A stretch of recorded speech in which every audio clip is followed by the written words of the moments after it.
नमस्कार दोस्तों, आज की कहानी में आप सबका स्वागत है। इस कहानी की शुरुआत होती है मंजू नाम की एक हाउसकीपर से, जो कि अपने मालिक के घर उसके बच्चे को कपड़े पहना रही होती है। तभी उसकी मालकिन नैना शॉपिंग करके आती है। नैना यह देखकर कि मंजू अभी भी उसके बच्चे की तैयारी में लगी है, गुस्सा हो जाती है और उसे डांट कर कहती है कि अब तक तुमने मेरे बेटे को तैयार नहीं किया।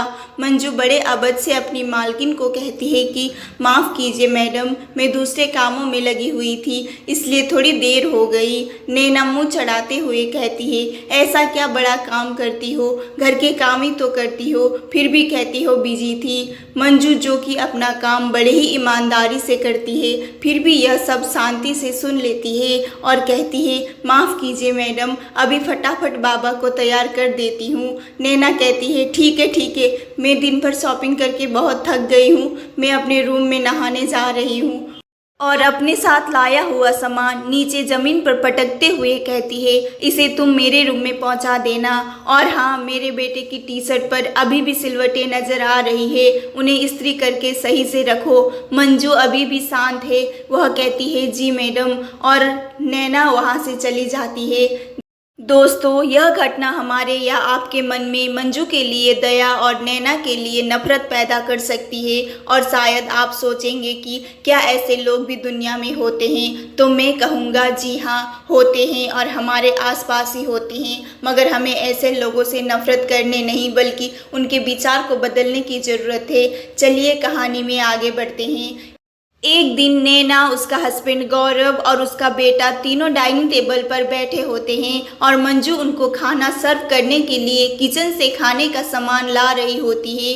क्योंकि उसने एक साथ तीनों प्लेटें अपने हाथ में पकड़ी होती है, तो उसे धीरे धीरे से चल के उन्हें संभालना पड़ रहा होता है। यह देखकर गौरव उसकी हेल्प करने के लिए सोचता है और अपनी कुर्सी से उठने ही वाला होता है। तभी नैना उसे रोक लेती है और कहती है, तुम कहाँ जा रहे हो, उसे करने दो, वही तो उसका काम है, उसी का तो हम उसे पैसा देते हैं। मंजू जैसे तैसे बैलेंस करते हुए तीनों प्लेट डाइनिंग टेबल पर लेकर आती है। जब वह नैना के सामने वह प्लेट रखती है, तो उनमें मटर पनीर देखकर नैना की आंखें गुस्से में बड़ी हो जाती है और वह तुरंत चिल्ला के कहती है, तुम्हें थोड़ी सी भी अक्ल नहीं है क्या?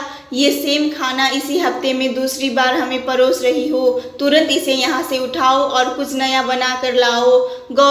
गौरव को नैना का ऐसा दुर्व्यवहार अच्छा नहीं लगता है, इसलिए वह उसे समझाने की कोशिश करता है। वह नैना से कहता है कि तुम्हें किसी के साथ भी ऐसा बर्ताव नहीं करनी चाहिए, क्योंकि हर इंसान अपने काम में कितनी मेहनत लगा रहा है, हमें उसका अंदाज़ा नहीं होता है। नैना कहती है, वो क्या बड़ा काम करती है, घर का ही तो काम करती है, भला उसे क्या मेहनत लगती है। गौरव कहता है, तुम ऐसा कह रही हो क्योंकि तुमने कभी उसका काम करके नहीं देखा है। तभी नैना घमंड से अपने हाथ दिखाते हुए कहती है, यह हाथ काम करने के लिए नहीं, शॉपिंग करने के लिए बने हैं, और हंसने लगी। एक दिन जब मंजू किचन में बर्तन धो रही होती है, तभी नैना किचन में जाती है और पीछे से उसे आवाज़ देते हुए कहती है, जल्दी जल्दी यह काम ख़त्म करो, तुम्हारे लिए और कहीं भी काम है। अचानक तीव्र आवाज़ सुन के मंजू हड़बड़ा जाती है। उसके हाथ में जो प्लेट धो रही होती है, वह नीचे गिरकर टूट जाती है। जैसे ही प्लेट टूटी हुई नज़र आती है, नैना उसे गुस्से से आग बबूला होकर मंजू को खरी खोटी सुनाते हुए कहती है कि तुम्हें पता भी है यह प्लेट कितनी महंगी थी। मंजू माफ़ी मांगते हुए कहती है, मैडम गलती से टूट गई, नई खरीद कर ला दूंगी।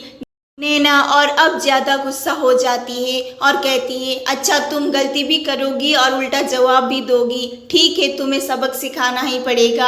अपना सामान उठाओ और दफ़ा हो जाओ यहाँ से, मैं तुम्हें अभी नौकरी से निकाल रही हूँ। यह सुनकर मंजू की आंखों में आंसू आ जाते हैं और वह नैना से कहती है कि मैडम मेरे साथ ऐसा मत कीजिए, मुझे इस नौकरी की ज़रूरत है। मगर वह मंजू की एक नहीं सुनती है और उसे नौकरी से निकाल देती है। तभी गौरव किचन में आ जाता है और नैना से पूछता है कि क्या हुआ, मुझे कुछ टूटने की आवाज़ सुनाई दी, सब ठीक तो है?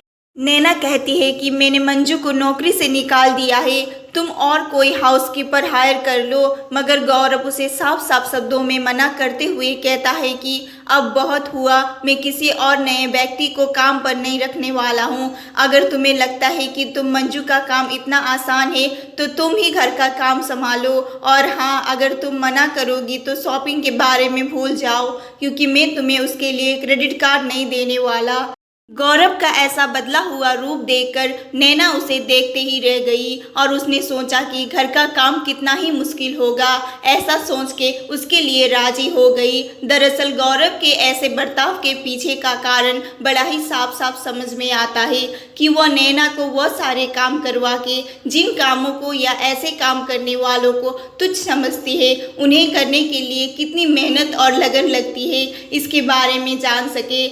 अगले दिन सुबह से ही नैना घर के काम में लग गई। जब वो अपने बच्चों को तैयार कर रही थी तब उसे पता चला कि बच्चों को तैयार करना कोई बच्चों का खेल नहीं है। घर में साफ सफाई करते करते उसकी हालत पतली हो गई। उसने अपने परिवार का पेट भर सके इसके लिए घंटों रसोई में बिताए और जब वो अपने बनाए खाने को डाइनिंग टेबल पर लेकर आई तो उसके बेटे ने एक नज़र देखकर ही उसे खाने से मना कर दिया। उस पल उसे एहसास हुआ कि जब कोई किसी को हार्डवर्क का सम्मान नहीं करता है तो कितना बुरा लगता है। खाना खत्म होने के बाद जब वो दुखी मन से बर्तन धो रही थी तब ध्यान ना देने के कारण उससे भी वैसे ही महंगी प्लेट नीचे गिरकर टूट गई, जिसे तोड़ने पर उसने मंजू को नौकरी से निकाल दिया था।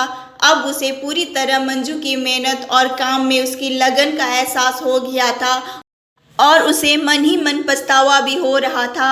थोड़े दिन नैना ने बड़ी मुश्किल से सारा काम करते हुए बिताए। एक दिन घर की साफ सफाई करके जब वो जमा कचरा फेंकने के लिए कचरे की थैली उठा रही थी तभी उसके घर की डोरबेल बजी और जब उसने दरवाज़ा खोला तो उसके चेहरे पे मुस्कान लौट आई, क्योंकि वहाँ पर मंजू खड़ी थी जिसके हाथ में सेम वैसे ही प्लेट थी जो उससे गलती से टूट गई थी। मंजू बोली, मैडम मुझे बहुत बुरा लग रहा था कि मैंने आपकी इतनी महंगी प्लेट तोड़ दी, इसलिए मैं ये प्लेट नई खरीद कर आपको लौटाने आई हूँ और मेरी बाकी गलतियों के लिए भी हो सके तो मुझे माफ़ कर देना।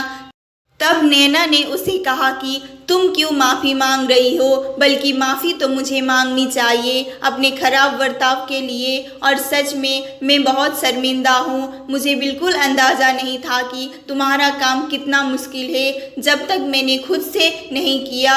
अगर तुम्हारी मर्ज़ी हो तो क्या प्लीज़ तुम वापस अपनी नौकरी पर आओगी? हमें और इस घर को तुम्हारी ज़रूरत है। मैं तुम्हारा पगार भी बढ़ा दूंगी क्योंकि मैं जानती हूँ तुम्हारा काम बहुत कठिन है। मंजू बहुत खुश होती है और कहती है ज़रूर मैं वापस आऊँगी और मुझे खुशी है कि आपने मेरे काम की रिस्पेक्ट की। मंजू नैना के हाथ में कचरे की थैली देकर कहती है कि लाइए इसे मैं फेंक देती हूँ। नैना उसे मना कर देती है और कहती है ये मुझे करने दो और अब से मैं तुम्हारे काम में मदद भी करूँगी, बस इतना बता दो कि इसे फेंकना कहाँ है। दोनों हंसने लगती है। दोस्तों, ये सिंपल कहानी हमें यह सिखाती है कि हम सिर्फ सोचकर या देखकर किसी के भी काम में कितनी मेहनत, लगन या ध्यान लगता है ये नहीं जानते। इसलिए हमें हर इंसान के काम और उस इंसान की रिस्पेक्ट करनी चाहिए। दोस्तों, बस यही थी आज की कहानी। आशा करती हूँ ये कहानी आप सबको पसंद आई होगी। अगर पसंद आई है तो प्लीज़ मुझे सपोर्ट करना। ये कहानी देखने के लिए आप सबका बहुत बहुत धन्यवाद।